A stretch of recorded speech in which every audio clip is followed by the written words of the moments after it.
유구한 인류의 역사와 현재 그리고 앞으로 펼쳐질 미래를 통틀어서 전 세계, 아니 이 세상에서 가장 중요한 가치가 있습니다. 바로 크리에이티비티, 창의성이죠. 우리 인류는 이 창의성이라는 인간만의 독특한 의식체계 덕분에 많은 진보와 발전을 거쳐왔습니다.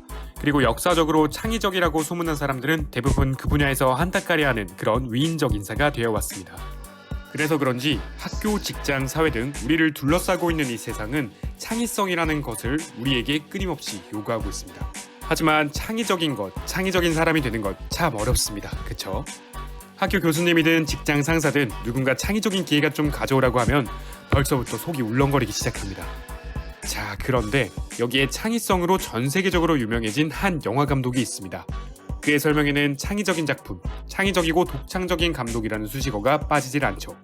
아니, 일평생 하나의 창의적인 기획안도 내기 힘들어서 매번 쩔쩔매고 있는데 어떻게 이 사람은 매 작품마다 창의적이고 독특한 연출과 기획력을 발휘할 수 있는 것일까요? 이 세상에서 가장 창의적인 감독 중 한 명, 미셸 공드리와 함께 창의력의 비밀을 한번 알아보도록 하겠습니다.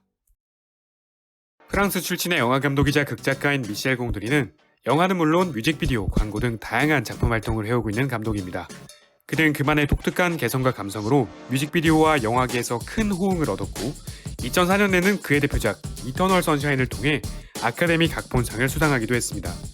현재도 창의력과 상상력이 뛰어난 감독으로 인정받으며 영화, 드라마 등의 다양한 활동을 꾸준히 이어오고 있습니다. 미셸 공드리의 영화를 처음 보신 분이라면 아니 이게 대체 뭐야? 라는 반응이 나올 수 있습니다. 사실 그의 작품들은 대중적이기라기보단 독창적이고 전위적인 부분이 많습니다. 어떤 장면은 너무 이해가 안 돼서 몇 번을 되돌려보고 곱씹어 봐야지 그 장면의 의도를 비로소 이해할 수 있기도 하죠. 영화의 미장센들 또한 창의적인 것을 넘어 다소 기이하다고 느낄 만큼 특이한 것이 많습니다. 그런데 이런 점이 바로 미셸 공드리라는 감독을 더욱 창의적이고 특별한 감독으로 각인시켜주고 있는 주된 이유라는 점입니다. 아니, 그럼 특이하기만 하면 무조건 다 창의적인 거야? 당연히 그건 아니죠. 여기에 바로 첫 번째 창의력의 비밀이 숨어 있습니다. 전위적인 작품으로 모더니즘 시대 미술계를 뒤집은 예술가 뒷샹. 매 공연마다 아주 파격적인 의상으로 모든 이의 주목을 받는 스타 중의 스타, 레이디 가가. 전세계 1순위 테마파크 프랜차이즈 창업주, 월트 디즈니. 시대도 분야도 다르지만 각 분야에서 큰 성공을 거둔 이 세 사람은 아이러니하게도 한 가지 공통점이 있습니다. 바로 리프레이밍을 잘 이해하고 활용한 사람들이라는 것이죠. 리프레이밍이란 기존의 틀을 벗어나 관점을 아예 다르게 보는 것을 의미합니다. 뒷샹은 예술품이 무조건 예술가에 의해 제작되어야만 한다는 기존의 전통적 사고방식에 물음표를 던지며 그저 선택받아 전시될 수도 있다는 새로운 이론을 제시했습니다. 그는 예술사주의 새로운 예술성과 시각성을 제시하며 소변기를 전시한 걸로 유명하죠. 레이디 가가는 스타일 공연법이 무조건 예뻐야 된다는 기존의 사고를 벗어났습니다. 또한 의류 원단으로만 만들어져야 한다는 사고에서도 벗어났죠. 그녀는 상상치 못했던 소재와 디자인이 스타일 공연복으로 멋지게 변모할 수 있다는 것을 잘 보여주었습니다.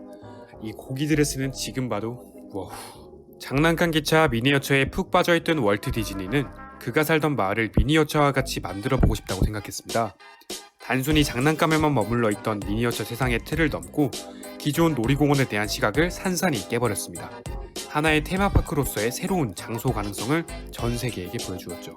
이들은 모두 기존 사고와 시각의 틀에서 벗어나 완전히 새로운 시각과 접근법으로 해당 문제를 바라봤습니다.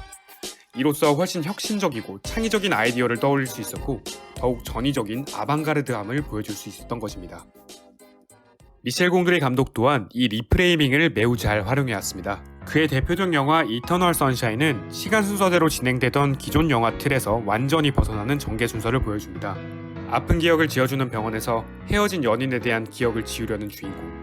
그의 부서져가는 기억에 따라 영화가 전개되기 때문에 서사의 전개가 매우 뒤죽박죽으로 진행되는 듯한 느낌을 받게 됩니다.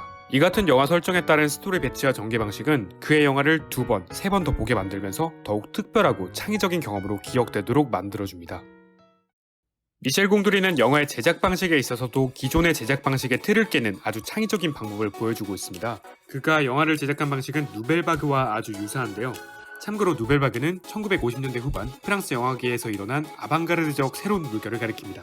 미셸 공드리는 특수효과가 필요할 때마다 대부분 CG가 창조해내는 가상의 세계 대신 영화의 기계들이 만들어내는 영화적 메커니즘의 세상을 이용했습니다. 필름의 색을 바꾸거나 인물 뒤에 불투명한 비닐을 씌워 흐릿함을 표현하기도 하고 연극처럼 스포트라이트를 주는 등과 같이 세트를 적극적으로 활용하는 식으로 말이죠. 그러니까 다시 말해서 미셸 공드리 감독은 영화의 특수효과를 필름, 렌즈, 조명, 편집, 미술, 카메라 그 자체로 만들어냈습니다. 예를 들면 영화 이터널 선샤인에서 주인공의 어린 시절 기억을 묘사한 장면이 있는데 여기서 테이블과 모든 가구들의 크기를 뒤로 갈수록 커다랗게 제작을 해서 앞쪽에 서 있는 케이트 윈슬렛보다 짐 캐리가 상대적으로 작게 보이게 해 마치 어린아이처럼 보이는 착시 효과를 만들었습니다. 또 다른 영화 무드 인디고에서는 구름 모양의 캡슐을 타고 날아다니는 장면이 나오는데요. 이 또한 CG 처리가 아닌 대형 크레인에 줄을 매달아 연출한 장면이고요. 영화 수면의 과학에서의 모든 연출은 펠트천, 두꺼운 종이박스, 셀로판지, 솜 등을 이용해 영화 촬영 기법과 편집, 미술을 통해 탄생한 것입니다. 그 중에서 가장 유명한 미셸 공드리표 촬영 기법은 바로 블랙타임 기법입니다. 모두들 영화 매트릭스에서 주인공 네오가 총알을 피하는 이 장면은 다들 알고 계시죠? 사실 이 연출 기법은 공드리 감독이 먼저 사용한 기법이었습니다. 이것은 애니메이션에서도 자주 사용하는 기법인데요. 360도로 회전을 하며 정지된 순간을 보여주고 프레임 내에 중심 인물만을 회전하며 보여주는 연출법을 말합니다.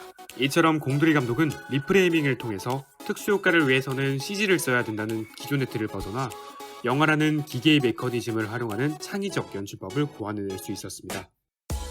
미셸 공드리 감독의 영화를 보다 보면은 주인공이 하늘을 날아다니는 장면이 유독 많이 등장하는 걸 알 수 있습니다.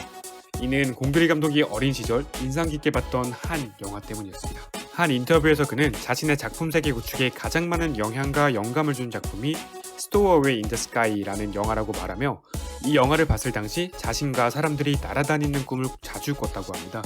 단순한 어린아이의 꿈에 그칠 수 있었던 이 공상을 공드리 감독은 자신 영화에 적극적으로 반영하며 승화시켰습니다.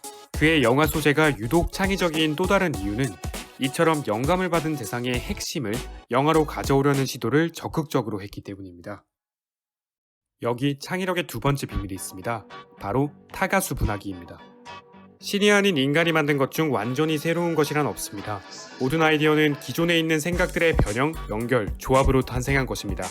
창의력에 관한 저서 인지니어스의 저자도 이에 동의를 하며 이처럼 다른 아이디어의 핵심을 가져와 이용하는 것을 타가수 분화기라고 부릅니다. 좋은 예술가는 따라하고 위대한 예술가는 훔친다. 천재적인 화가 피카소가 한 말입니다. 피카소의 대표작들은 유명 화가 앙리 마티스, 브라크의 작품 모방으로 탄생을 했죠. 아이폰이라는 IT 혁신을 이끌어낸 스티브 잡스 또한 창의성에 대해 이렇게 말했습니다. 창의성이란 건 그냥 뭔가를 연결하는 거예요.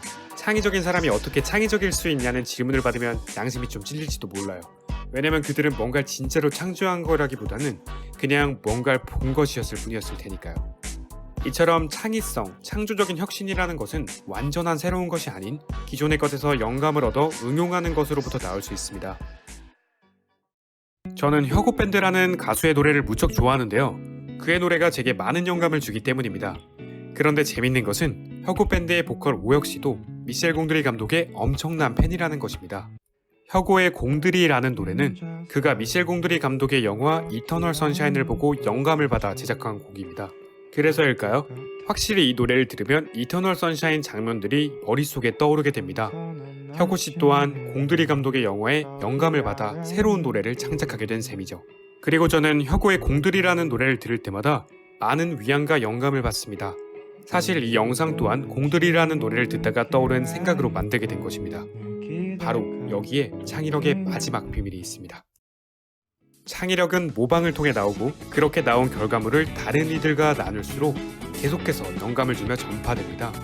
따라서 창의적인 한 사람, 창의적인 한 작품이 가지는 진정한 가치는 비단 그 작품성 자체를 넘어서 다른 사람에게 미치는 창의적 영감과 영향이 있을 때입니다. 창의성은 절대 무에서 나오지 않습니다. 미셸 공드리 감독이 Stowaway in the Sky라는 영화에서 영감을 받고 혁오가 공드리 감독의 영화에서 영감을 받고 제가 혁오의 노래에서 영감을 받았듯이 창의성이라는 것은 서로에게 영향을 주는 것입니다. 그렇기 때문에 함께 공유하고 사고할 때 더 창의적인 발상이 나오게 해주며 그 가치가 더 확장된다고 생각합니다. 지금 제가 미셸 공드리 감독에 대한 사실과 창의력에 대한 비밀을 이렇게 모두와 함께 공유하는 이유도 여기서부터 찾을 수 있지 않을까요?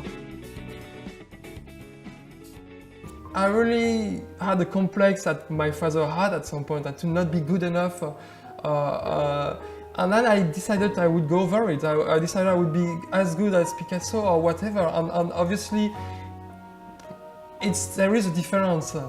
But I mean, at some point, if you want to consider yourself as somebody who creates things, you have to just ignore that and just say, okay, what you're doing, what you're putting out is different because you put yourself into it.